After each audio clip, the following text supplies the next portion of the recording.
নগর পুরিলে দেবালয় কি এড়ায় বিখ্যাত এই প্রবচনের বাস্তব চিত্র দেখছে যুক্তরাষ্ট্র। আড়ম্বরপূর্ণ শহর লস অ্যাঞ্জেলস। মাত্র দুদিনের দাবানলে কাড়ল 10 জনের প্রাণ। পুড়ছে 55,000 একর জমি। আর্থিক ক্ষতির পরিমাণ $6,000 কোটি কাছাকাছি। অক্লান্ত পরিশ্রমেও আগুন নিয়ন্ত্রণহীন। একে তো শুষ্ক আবহাওয়া, তীব্র বাতাস, তার উপর পানির সংকট। সহযোগিতার হাত বাড়িয়ে দিয়েছে আশেপাশের রাজ্যগুলো। চকচকে শহর এখন যেন শ্মশান। যতদূর চোখ যায় বশীভূত ধোঁয়া কিংবা আটপড়া ঘরবাড়ি, গাছপালা। দুদিনের দাবানলে বিখ্যাত মার্কিনের শহর এখন পুরোপুরি রিক্ত।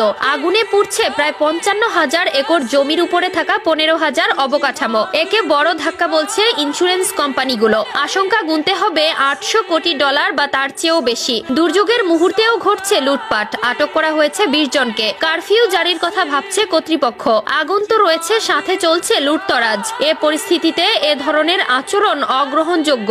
সব মিলিয়ে কারফিউ জারি চিন্তা করা হচ্ছে। রাতের মধ্যেই হয়তো জারি করা হতে পারে কারফিউ। অগ্নিশিখার উচ্চতা 20 থেকে 30 ফুট পর্যন্ত উঠে যাচ্ছে। হেলিকপ্টার থেকে ছড়ানো হচ্ছে রাসায়নিক। ফায়ার সার্ভিস কর্মীরা বলছে পানির সংকটে রয়েছেন তারা। তবে পর্যাপ্ত পানি থাকলেও সহজে থামানো যেত না দাবানলের রুদ্রমূর্তি, বলছেন তারা। আগুন নেভাতে ক্যালিফোর্নিয়াকে সহযোগিতা করছে ইউটা, নেভাদা, অরিগন।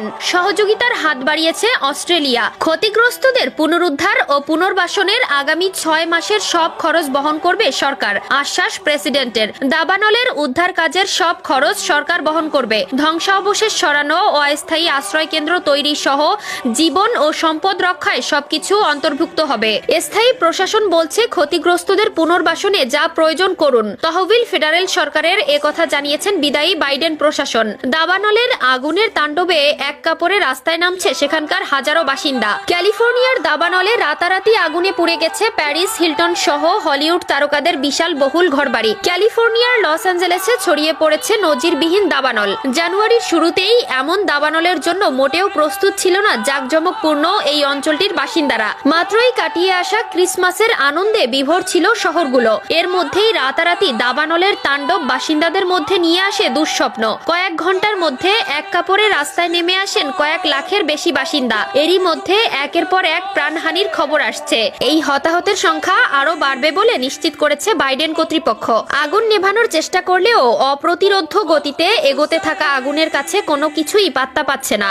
আশেপাশের বহু এলাকায় উদ্ধার কাজে হেলিকপ্টার যোগ হয়েছে দাবানল নেভানোর কাজে, কিন্তু সব প্রচেষ্টাই ব্যর্থ হচ্ছে। উদ্ধার কার্য নিয়ন্ত্রণ আর লুটের মতো নৈরাজ্য এখন খাবি খাচ্ছে বিদায়ী বাইডেনের প্রশাসন। যে কোনো মূল্যে দুর্যোগ নিয়ন্ত্রণের নির্দেশ দিয়েছেন বাইডেন। তবে মার্কিন প্রেসিডেন্টের নির্দেশে যত শক্তিশালী প্রকৃতি তার তাণ্ডব আরো শক্তিশালী করারই ইঙ্গিত দিচ্ছে।